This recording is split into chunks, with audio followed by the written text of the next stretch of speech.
morning and good afternoon, everyone, and welcome back to another insightful video interview with Mining Review Africa and Africa Mining Forum. Today, I'm joined by Andrew Van Zyl, partner and principal consultant at SRK Consulting South Africa. Andrew was also a judge on the Mining Elite in Africa Advisory Board and played a significant role in its success. He is with me today to talk about the African mining industry and the important role our Elite publication has in helping promote a sustainable sector. Andrew, thanks so much for joining me today. No, thanks, Laura. It's nice to be here.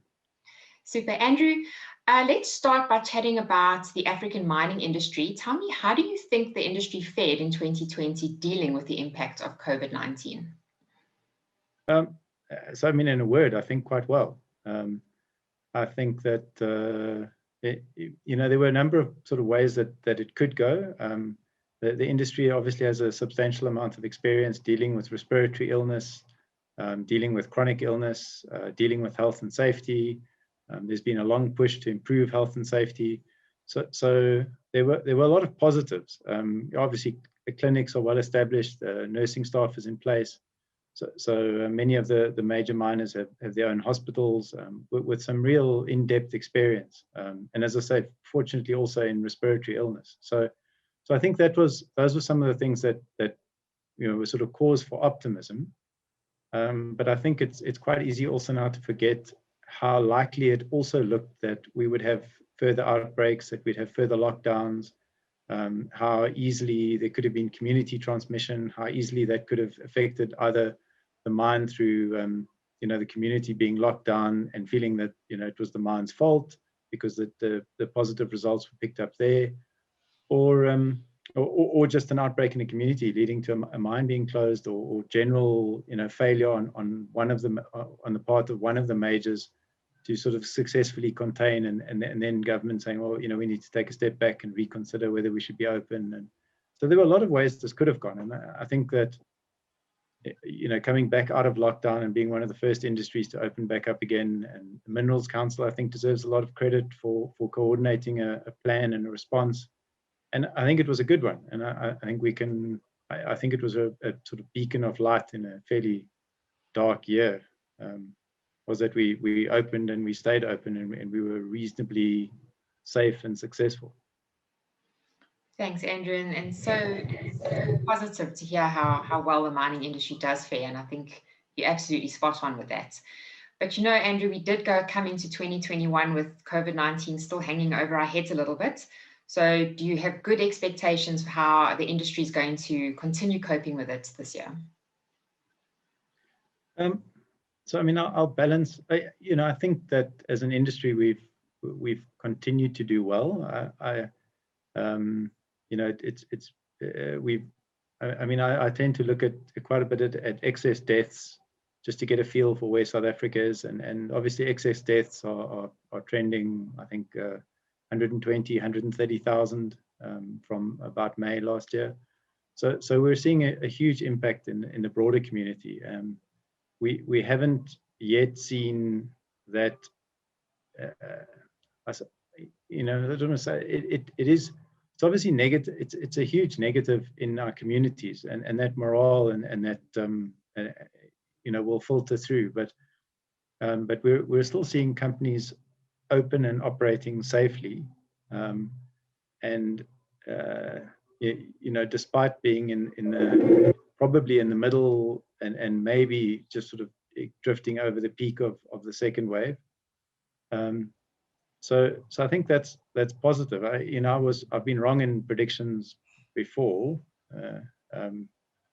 but I don't think that.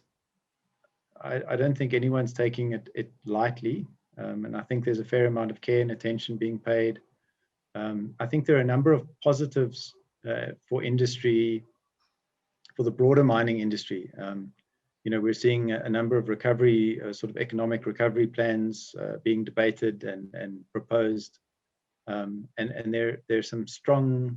There are obviously very strong environmental components. We're seeing climate change being taken much more seriously.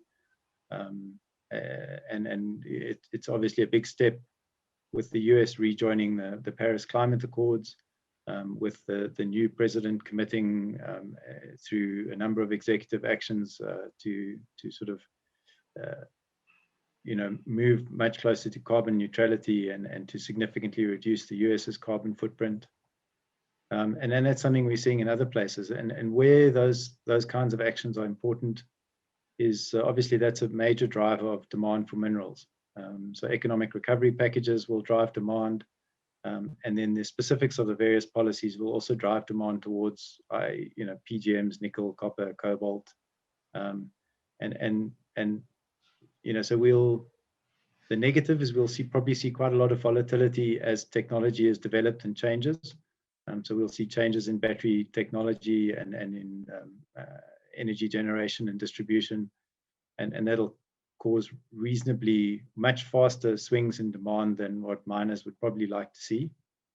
But the flip side is there's probably a fair amount of improvement in aggregate demand, despite a move towards living a bit lighter on the earth. So we're going to have to some extent mine our way to a more sustainable, more circular economy, which is a bit counterintuitive perhaps, but in the short term it's probably positive. Thanks, Andrew. And I like how you ended there about the circular economy and being more sustainable, because as you know, being on my advisory board, that was really one of the key themes of the Mining Elite in Africa publication this year. And just to highlight specifically what our theme was, it was entitled Making a Difference. So Andrew, why do you feel this was such a good angle to center the publication around? I think that what I thought was a nice was probably the common theme in the publication was how many of our preconceptions were challenged.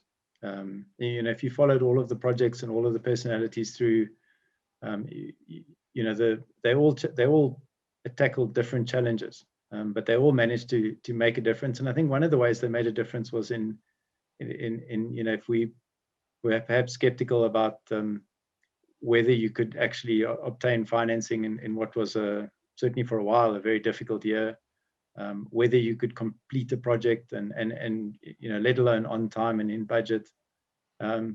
So we saw despite a very challenging operational year and at times a very difficult financial environment or financing environment, we still saw a number of people and projects succeed and succeed in new places and with new technology,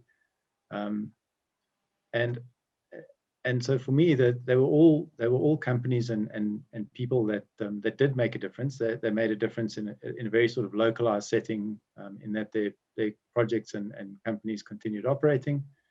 But they also made a difference in that I think they challenged many of our preconceptions around, well, you can't do this here, or you're not going to get that right there, and so I think it was quite a positive message, and hopefully each of those people have broken ground in some way, and hopefully that builds a bit of momentum for the next person.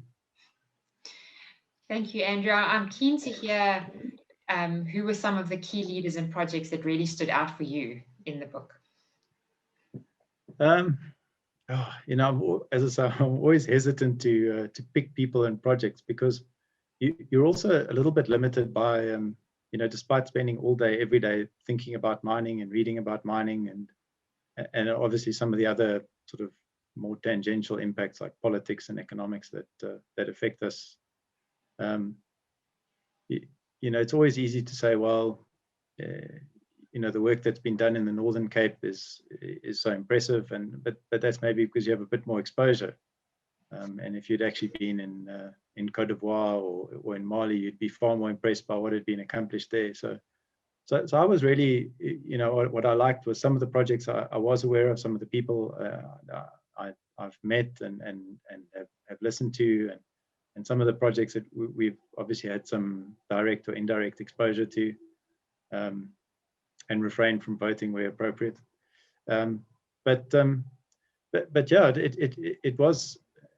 It was clear that each of the people that was selected had had really contributed towards progress and had made a difference.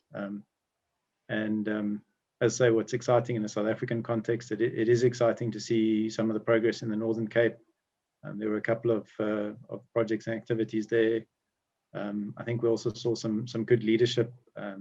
The contributions to communities by some of the mines, and donation of a hospital, and generally making beds available, making expertise available. So we saw quite a few sort of direct and indirect contributions to our communities, which obviously, as a South African, is very exciting. And then I think also, it's quite, I mean, if you think that in South Africa we had a fairly uncertain environment, I think it was very difficult to guess what was going to happen in West and Central Africa. It was very difficult to guess what would happen with lockdowns, what would happen with prevalence, so I think some of those companies that featured in those areas, it really is commendable that you could easily have sort of sat back and waited, or you could have complained about all this uncertainty you're having to deal with, but a lot of them remained proactive and did some really good work in a difficult year, and in a year where you had very little idea what was coming next.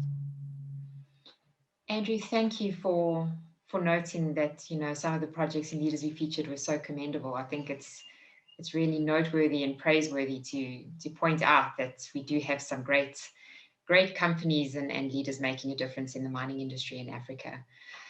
That is all we have time for today, Andrew, but thank you so much for your insights and for joining me and helping contribute to making our Elites publication such a success, and hopefully it is making a contribution towards sustainability in the industry. So much appreciated for your time, Andrew.